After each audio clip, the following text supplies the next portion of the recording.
Welcome to Ansvar Risk. My name is Jim Varellis, Commercial Risk Manager at Ansvar Insurance. Today we kick off a series of podcast interviews with our risk partners. To start us off, we have AIS International, who provide international and Australian criminal checks to organisations for the purposes of vetting employees, volunteers and contractors. Now, joining us today is Jim Dorash and Len Hayward, who will be providing us observations in the background screening industry. So I'll start off with you, Jim, if that's okay. Fantastic. Our first question is, what are the top 3 items hiring managers and their organisations look for when vetting staff and volunteers?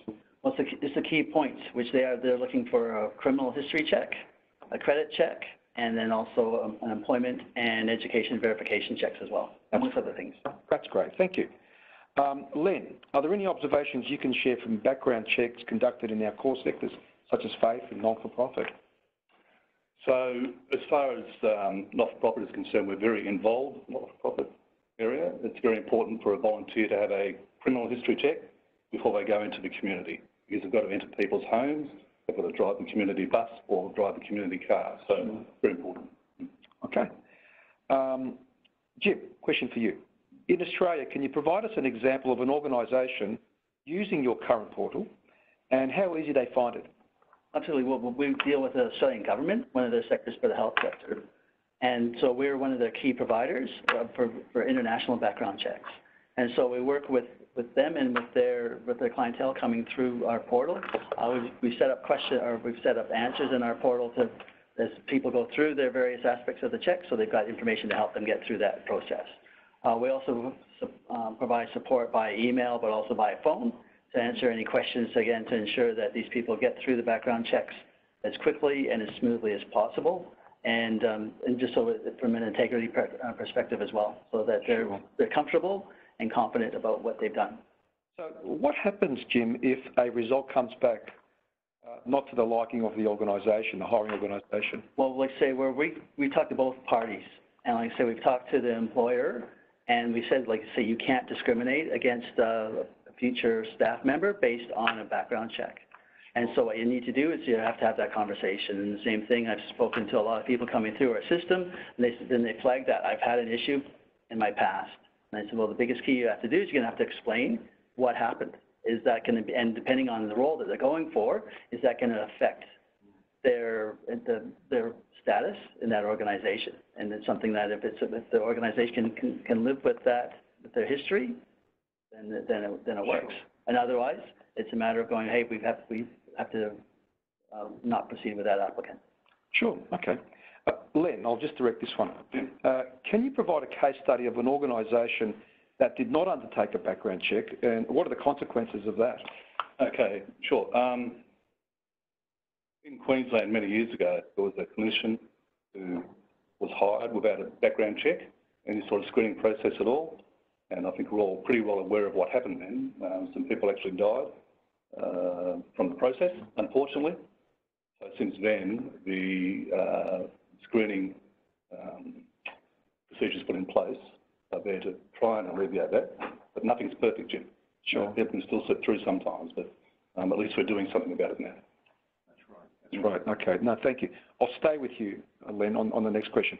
Insurance providers, such as Ansvar Insurance, for instance, insist that clients have a protection protocol that includes the proper vetting of staff and volunteers, and it's mandatory in some of our policies on particular covers. In your experience, what other providers like Ansvar require this service from their customers, and what are their observations?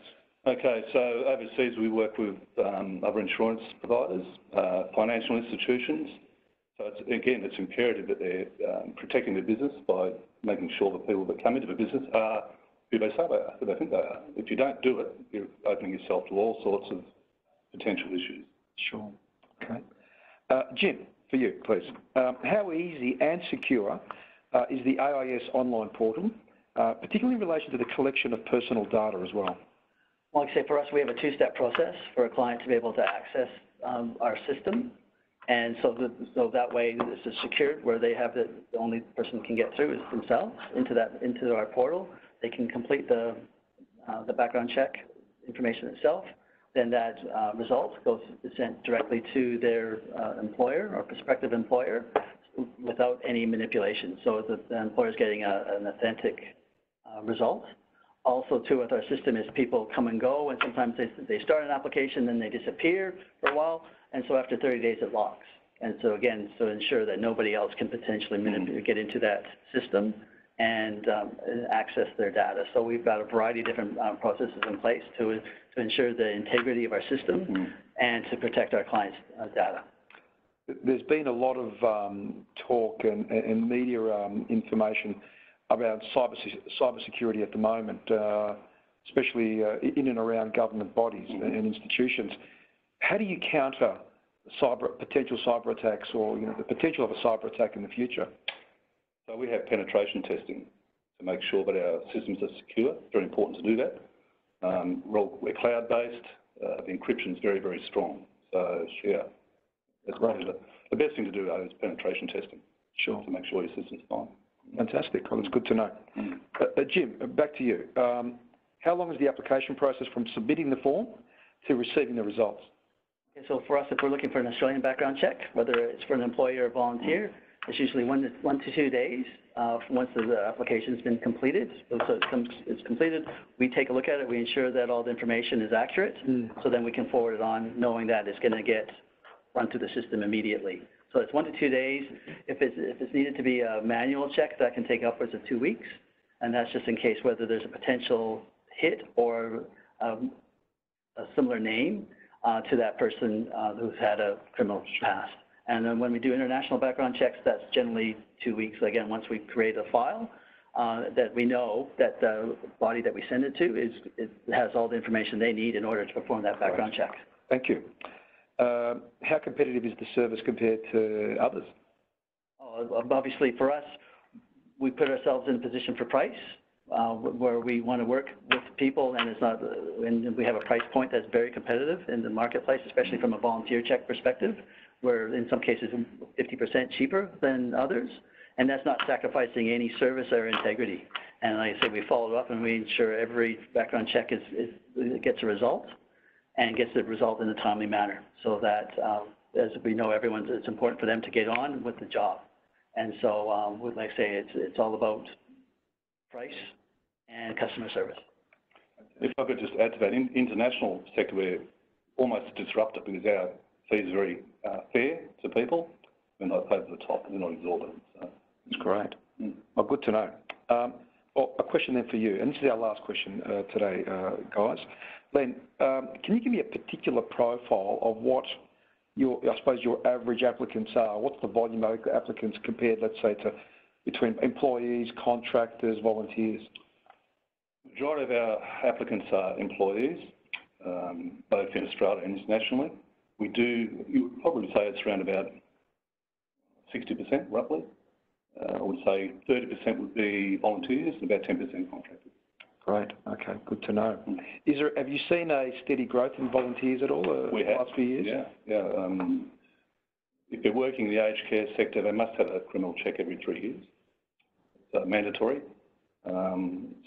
It's really an education process, getting out and educating the organisations. They really need to get it done and have a flag come out when the next check is due. So it's very important, but yeah, it's growing. Well, that concludes our podcast today, guys. Look, I really thank you for coming in and providing that valuable information. If you are interested in accessing the AIS online portal, please go to the Ansvar Risk website or give us a call on 1800 650 540. Thank you.